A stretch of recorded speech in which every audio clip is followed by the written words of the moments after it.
وَأَعِدُّوا لَهُم مَّا اسْتَطَعْتُم مِّن قُوَّةٍ، اور ان کافروں کے لیے، ان کے مقابلے کے لیے جس قدر تمہاری وسعت ہو قوت تیار کرو۔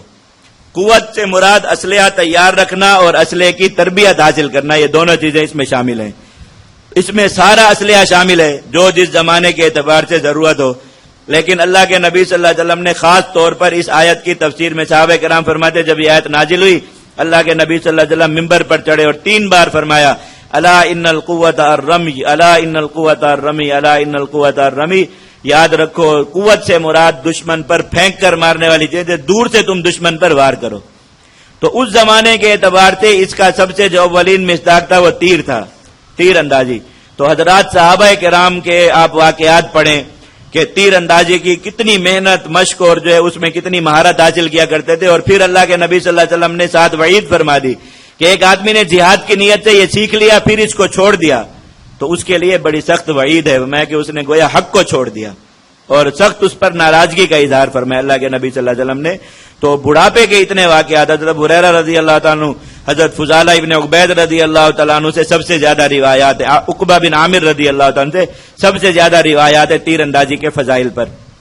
ان کے بارے میں آتا ہے کہ اتنے زیادہ بوڑھے ہو گئے تھے، چل نہیں سکتے تھے، تو 2 غلاموں کا سہارا لے کر خود تیر چلاتے ایک ہدف کی طرف اور پھر خود دیکھنے کے لیے جاتے کہ نشانے پر لگا یا نہیں لگا۔ تو صحابی تھے، انہوں نے کہا کہ آپ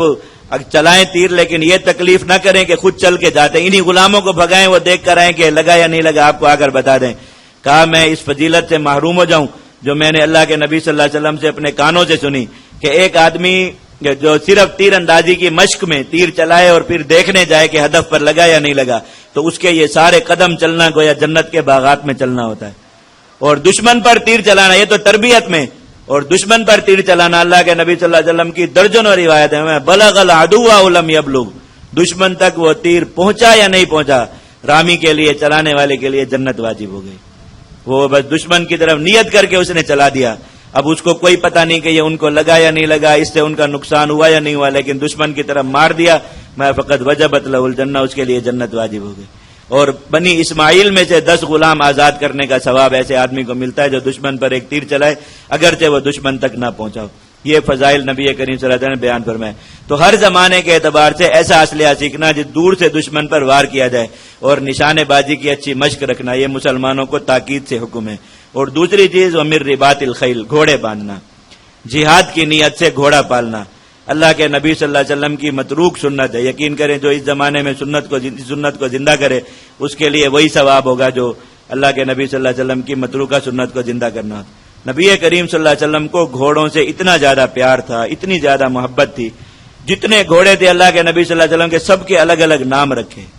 سب کی الگ الگ علامات، خصوصیات، ان کے جسموں پر جو نشانات ہوتے ہیں سفیدی کے، اللہ کے نبی صلی اللہ علیہ وسلم نے ایک ایک نشان کی خاصیت بیان فرمائی۔ اور پھر گھوڑے کو پالنے میں یعنی جہاد میں استعمال نہیں ہو رہا گھوڑا، ایسے زمانے میں جب کہ گھوڑا جہاد میں استعمال نہیں ہو رہا ہو، اس زمانے میں اس کو پالنے کے اتنے فضائل ہیں، آپ تصور کریں جس وقت میں وہ جہاد کے لیے بھی استعمال ہوتا ہے اس کے کیا فضائل ہوں گے۔ اللہ کے نبی صلی اللہ علیہ وسلم نے فرمایا اس کی لید، اس کا پیشاب، اس کا چارہ، اس کا حتیٰ کہ زمین پر چلنے سے جو وزن پڑتا ہے زمین پر، میں یہ ساری چیزیں انسان کے نام اعمال میں تولی جاتی ہیں۔ اور وعدہ فرمایا اللہ تعالیٰ نے اس آیت میں بھی کہ اس کام پر جو تم خرچ کرو گے، گھوڑا پالنے پر، جہاد کے لیے اسلحہ خرید کر تیر اندازی کی اور نشانہ بازی کی مشق کرنے پر جو مال خرچ کرو گے، فرمایا کہ وہ بھی جہاد میں مال خرچ کرنے کی طرح، یعنی اس کی ساری وہی فضیلت ہے اور اس کا سارا وہی اجر ہے، 700 گنا بڑھا کر ملے گا۔ اللہ پر قرض ہے، اللہ رب العزت واپس کریں گے۔ اور یہ گھوڑا خود معصوم ہے، اس کے گناہ نہیں ہیں، خطائیں نہیں ہیں، اپنے مالک کے لیے روزانہ 3 دعائیں کرتا ہے۔ اللہ کے نبی صلی اللہ علیہ وسلم جس آدمی نے جہاد کی نیت سے گھوڑا پالا اور اس کو اچھے اس میں رکھا، ہر صبح وہ گھوڑا اپنے مالک کے لیے 3 دعائیں کرتا ہے، تو یا اللہ اس کو شہادت عطا فرما، جو سب سے بڑی نعمت ہے وہ آپ خود اپنے لیے بھول جائیں، کبھی دل میں بزدلی ہے اس وجہ سے بھول جائیں، کبھی ویسے ظہور ہو گیا، تو ایک مقرر ہے اللہ کی ایک مخلوق جو روزانہ آپ کے لیے شہادت کی دعا کرے، آپ کا رزق ہے۔ دوسری یہ کہتا ہے یا اللہ اس کے رزق میں برکت دے، تو وہ رزق کی برکت کی دعا کرنے پر بھی ایک اللہ کی معصوم مخلوق جو ہے وہ معمور ہو گئی جس کی دعا عند اللہ قبول ہے۔ تیسرا فرمایا کہ وہ یہ دعا کرتا ہے کہ یا اللہ آپ نے اس کے دل میں میری جو محبت رکھی ہے اس کو بڑھا دیجئے تاکہ یہ میری اور زیادہ خدمت کرے، اور زیادہ خوشی سے خدمت کرے۔ یہ 3 دعائیں فرمایا کہ ہر صبح ہوتے ہوئے کرتا ہے۔ اور بھی عجیب و غریب فضائل اللہ کے نبی صلی اللہ علیہ وسلم نے اس کے ذکر فرمایا، اور یہ قیامت تک ہیں۔ کسی کے ذہن میں یہ شبہ نہ ہو کہ آج کے زمانے میں اگر گھوڑا لڑائی میں استعمال نہیں ہو رہا تو اس کی فضیلت، اللہ تعالیٰ نے گھوڑے کا ایک تو لڑائی میں کبھی، آج کل بھی گھوڑے لڑائی میں استعمال ہوتے ہیں، اور بہت سے ایسے علاقے ہیں جہاں پیدل لڑائی نہیں ہو سکتی، گھوڑوں کو لڑائی میں استعمال کرنا پڑتا ہے، ابھی بھی اس کا یہ کردار۔ لیکن اگر یہ نہ بھی ہو تب بھی تربیت جہاد جو خود ایک فریضہ ہے، اس میں جو گھوڑے کا کردار ہے یہ کبھی ختم نہیں ہوتا۔ انسان کو جہاد کے لیے دل اور جسم کی جس مضبوطی کی ضرورت ہے، گھڑ سواری سے بہتر کوئی ذریعہ نہیں ہے اس مضبوطی کو حاصل کرنے کا۔ جس کو یقین نہ ہو تجربہ کر کے دیکھ لے، انسان کا دل جتنا گھڑ سواری کرنے سے مضبوط ہوتا ہے اور جتنا جسم اس کا گھڑ سواری کرنے سے مضبوط ہوتا ہے، اتنا کتنی بھی آپ ورزشیں کریں، کتنا بھی آپ محنت کریں، کوئی کسی چیز سے بھی یہ فائدہ حاصل نہیں ہوتا۔ تو یہ گھوڑے کا فائدہ ہر زمانے کے لیے ہے ہی ہے۔ تو اللہ تعالیٰ جن کو توفیق دے نبی کریم صلی اللہ علیہ وسلم کی اس سنت کو اور اللہ کے اس حکم کو ضرور زندہ کریں۔ فوائد اس کے کیا ہوں گے؟ ترہبون بہ عدو اللہ وعدوکم، تم اس کے ذریعے اپنے اللہ کے دشمنوں کو اور اپنے دشمنوں کو مرعوب کرو گے۔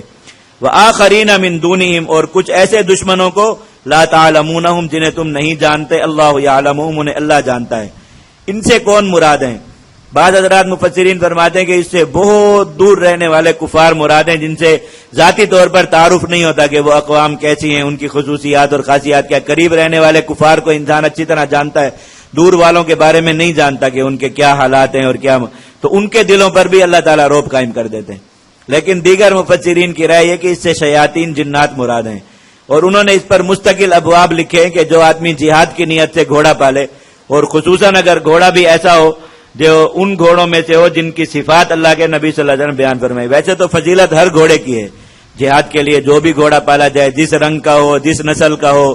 جس جو ہے وہ حلیے کا ہو، ہر ایک کی فضیلت ہے۔ لیکن اگر خاص ان جو ہے اس حلیے کے مطابق ہو اللہ کے نبی صلی اللہ علیہ وسلم جن کی فضیلت بیان فرمائی ہے، تو ایسے آدمی پر سحر اور جنات کا اثر نہیں ہوتا۔ اور یہ اللہ رب العزت کا وعدہ ہے، کسی عامل کا تعویذ اثر کرے یا نہ کرے، اس کی پھونک اثر کرے یا نہ کرے، اللہ رب العزت کا یہ اٹل فیصلہ ہے کہ یہ جو شیاطین اور جنات ہیں جو انسان کو سحر اور مس کے ذریعے نقصان پہنچاتے ہیں، اللہ رب العزت ان کو مرعوب رکھتے ہیں اور یہ ایسے آدمی کو نقصان نہیں پہنچا سکتے۔ وما تنفقوا من شيء في سبيل الله، اب گھوڑا پالنے پر اور نشانہ بازی کی مشق کرنے پر پیسے خرچ ہوتے ہیں، اور پتہ ہے اللہ رب العزت نے چونکہ انسان کو پیدا فرمایا، اس کی فطرت کا پتہ ہے کہ بخل انسان پر تیزی سے حملہ آور ہوتا ہے۔ اللہ تعالیٰ نے فرما دیا کہ جو بھی مال اس کام پر خرچ کرو گے یوفی الیکم، بدلہ ملے گا اس کا دنیا میں بھی آخرت میں بھی، اور وہی اس کا اجر ہے اور وہی اس کے سارے اصول اور ضوابط ہیں جو جہاد میں مال خرچ کرنے کے ہیں کہ اللہ پر قرض ہے، دنیا میں آخرت میں کس جو ہے وہ حساب سے بڑھا کر واپس ملے گا، وہ ساری چیزیں اس پر ہیں۔ وَأَنْتُمْ لَا تُظْلَمُونَ، تم پر بے انصافی نہیں ہوگی، زیادتی نہیں کی جائے گی۔